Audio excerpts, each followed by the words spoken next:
కస్తూరి రంగరంగా నాయన్న కావేటి రంగరంగా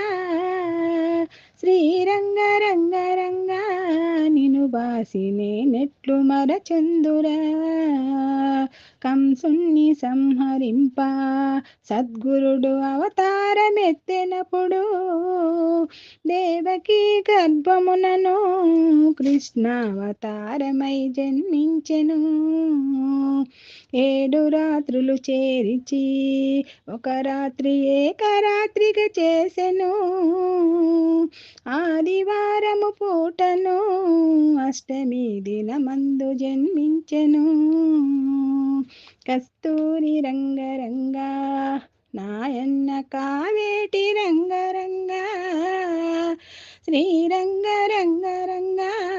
నిను బాసి నేనెటులు మరచుందురా